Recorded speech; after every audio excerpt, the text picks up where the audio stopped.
to mga kapatid, nakialam na naman ng China mga tol at bumoka na naman sila, no? Dahil nga nandirito ngayon sa Pilipinas ang top diplomat ng Amerika na si pangalan to Blinken mga kapatid, no?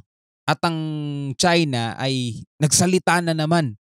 Sabi ang Amerika daw ay walang karapatan, has no right to interfere in China and Philippines issue. Ito pakita ko na lang sa inyo. Yan mula rito sa Crooks. US has no right to interfere in China and Philippine issues. Beijing slams Blinken ironclad pledge. Yan. Binabaliwala rin ng China mga kapatid yung kasunduan ng Pilipinas at ng Amerika. Yung pagiging allies natin mga kapatid, no? Binabaliwala rin yun ng China. Grabe. Grabe katindi ng sasakit talaga ulo nyo sa ewan ko kaeng-engan din itong komunistang bansa to eh. 'Di ba? Alam naman nila na ang Pilipinas at saka ang US ay allies 'yan, 'di ba? So kung ano man ang kinakaharap na problema ng magkabilang bansa, nandiyan sila lagi nakasuporta, no? Well, panoorin na nga lang natin 'to mga tol.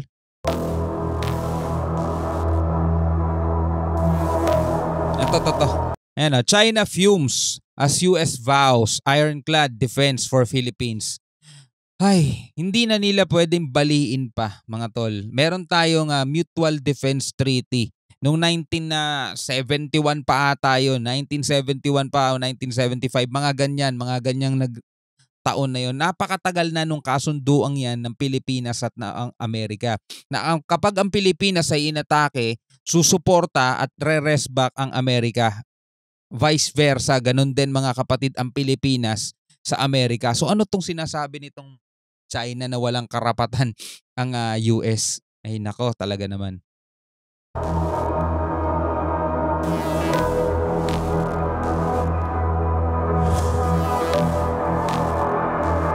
US has no right to interfere in China and Philippines maritime issues. Hindi na nga tayo magugulat mga tol kung paulit-ulit nilang ginagawa yan eh.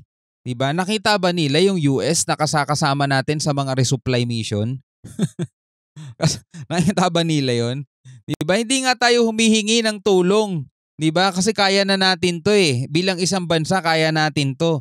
Hindi nga natin ine-invoke yung MDT kahit na talagang kung titignan mo, sobra na ginagawa nito mga Tseko diba?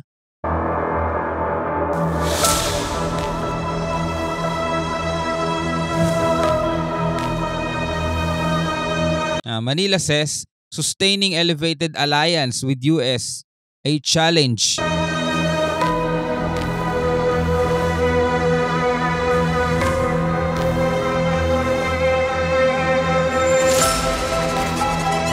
Ironclad commitments to defend Philippines as China said Washington had no role in the region's security. Ay nako. China, subukan ninyong atakihin yung Pilipinas, no? Para alam ninyo kung ano yung MDT.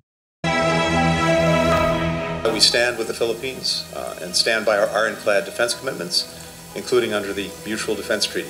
Article 4 extends to armed attacks on the Filipino Armed Forces, public vessels, aircraft, including those of its Coast Guard, anywhere in the South China Sea. Malinaw naman eh. Diba? May kasunduan ng Pilipinas at saka Amerika. Ano naman tong iniiyak ng China, no? Talagang kitang-kita mo ano sila eh. Nanginginig na tuhod ni Xi Jinping eh. Nanginginig na tuhod nila eh.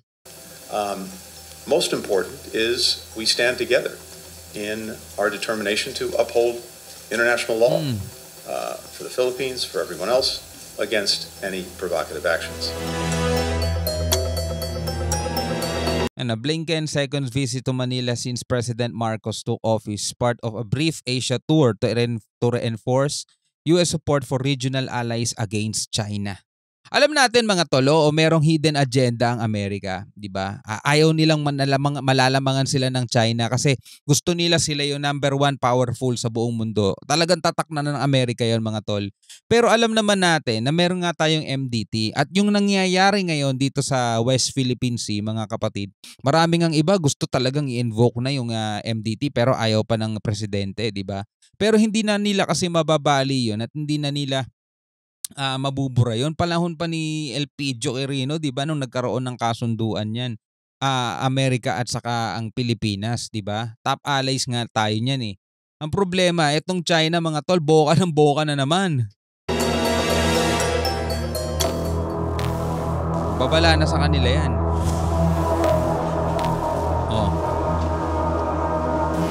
Blinken's renewed defense pledge follows recent incidents involving Philippines and Chinese vessels in the South China Sea. Alam nila yun eh. Babalitaan talaga nila yan at pati ng buong mundo, mga tol. We have a shared concern about the PRC's actions that threaten our common vision for a free, open Indo-Pacific, including in the South China Sea and in the Philippines Exclusive Economic Zone. Repeated violations of international law and the rights of the Philippines. Water cannons, blocking maneuvers, close shadowing, other dangerous operations. These waterways are critical to the Philippines, to its security, to its economy, but they're also critical to the interests of the region, the United States, and the world. Philippines Foreign Minister Enrique Manalo said the meeting discussed the defense and security engagements between the two nations. Pati ba naman to gusto talagang pakialaman din ng China, no? The challenge now is how to sustain and further elevate our alliance and partnership.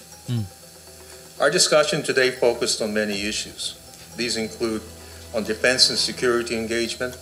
We discussed ways to strengthen the alliance through better coordination at the policy and operational levels to ensure that it remains relevant and responsive to current, emerging, and cross-cutting challenges in the defense, security, and economic spheres, while staying true to our commitment to safeguarding and promoting peace, security, and prosperity of the region, always anchored on the rule of law.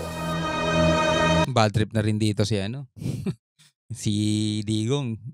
May bumalik na naman ng US dito sa Pilipinas. As part of his trip, Blinken met with President Ferdinand Marcos on March 19. So kahapon lang yan.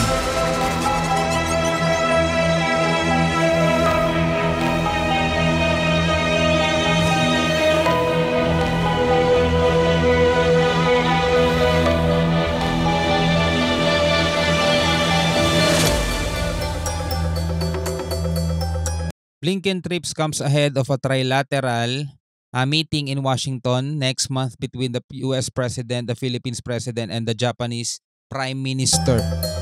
Alam niyo si Blinken pumunta din yan sa South Korea eh. Tapos nung pagdating ni Blinken sa South Korea, saktong nagpalipad naman si Kim Jong-un ng mga ballistic missile. Isa pa rin yun mga tol. Lakas din ng sapak nun. Lakas ng sapak nun mga tol.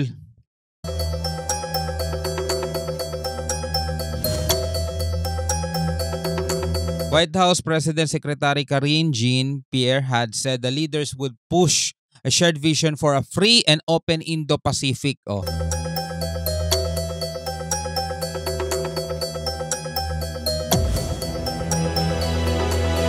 Marcos has expressed great alarm over the recent confrontations that have sparked diplomatic sparring between Manila and Beijing. Tropa yan dalawang yan eh. Yan, relations between Washington and Manila were rocky under former President Rodrigo Duterte, who pivoted towards China. No, ang totoo mga kapatid, no, medyo malubak nga talaga yung relasyon ng Washington and Manila nung kapanahunan ni Duterte. Kaya nga, di ba yung United Nations nga, pinagmumura niya rin yun. Kaya onti lang yung mga foreign trips niya eh. Kaya ngayon si Marcos, si PBBM, lumilibot sa iba't ibang mga bansa para kumuha ng investment. Kasi baon tayo sa utang mga kapatid eh. Hindi naman natin sinisisi si President Duterte noon kasi dumaan naman ng pandemic. At saka dahil sa build niya, pero talaga nabaon tayo sa utang noon mga tol. At eto ngayon si PBBM gumagawa ng paraan para makabangon ng Pilipinas, makabayad sa utang, dumami mga investment. Sinasabihan naman nitong ni Digong ng pasyal. Dapat tapos na siya sa termino niya, tahimik na siya no? Tahimik na siya Nagawa niya na yung trabaho niya However, since Marcos took power, he has sought to deepen cooperation with the United States and regional neighbors. Actually, bumisita pa nga rin si PBBM sa China di ba? Kasi gusto niya nga maging friends ang lahat Ang problema itong China talaga, walang kwenta kausap. Yun lang ang problema.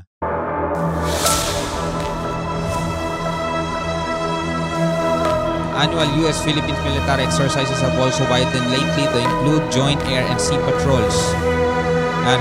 US has no right to interfere, ang sabi ng China. Biruin mo kung gaano kalaki ang sinasakop nila.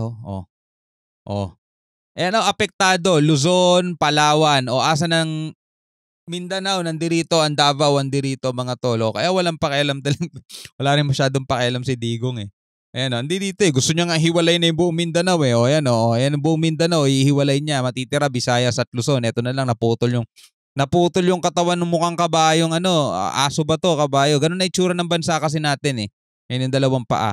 Ngayon, dito nakaharang ang Palawan, mga kapatid, no? Nakaharang yan. Dito West Philippine Sea. Kung sakasakali magkakaroon ng putukan, dito yan. Napakalaya ng Davao, payapang-payapa sila. Ang maapektuhan talaga dito sa Batanes, Luzon, yan. Metro Manila, yan, no?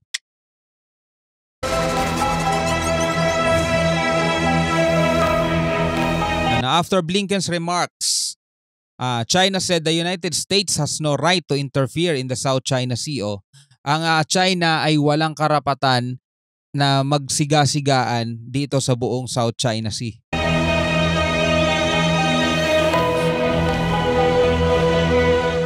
美国不是南海问题的当事方，也无权介。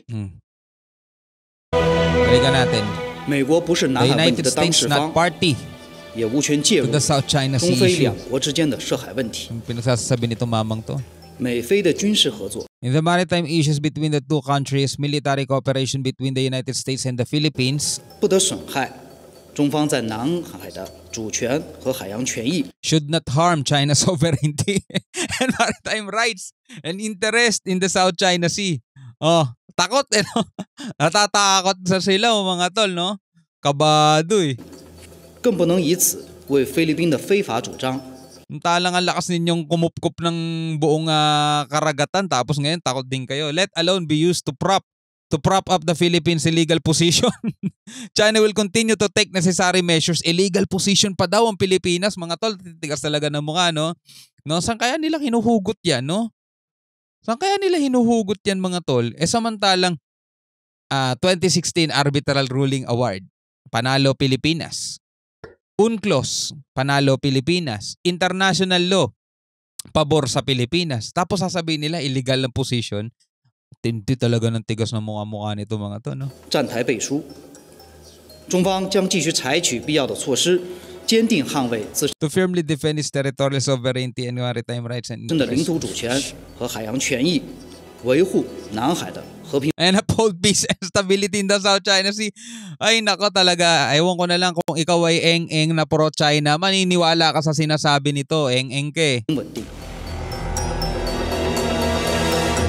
Beijing previously accused Washington of using the Philippines as a pawn. O kita mo, ganun pa yung accuse nila. Bakit? Amerika ba may-ari nito? Para gamitin tayo ng Amerika? Sa Pilipinas yan. Siyempre ipagtatanggol ng Pilipinas yan. May claim ang Pilipinas dyan. Nanalo nga tayo sa 2016 Arbitral Ruling Award di ba? Diba? At matagal na ang pangisdaan ng mga mangingisda natin. Ito is Scarborough. Dito is Spratly Island. Andirito rin yung Ayungin Shoal. Amerika ba may-ari niyan para utusan nila ang Pilipinas at maging pawn?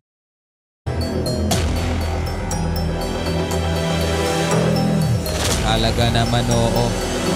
Eng-eng na lang ang mauuto niyan mga tol Ikaw kung hindi ka eng-eng, hindi ka mauuto ng mga yan. Well anyway, bago natin to wakasan, maraming salamat sa iyong panonood. Hanggang sa muli, ako nga pala si Shobaldi.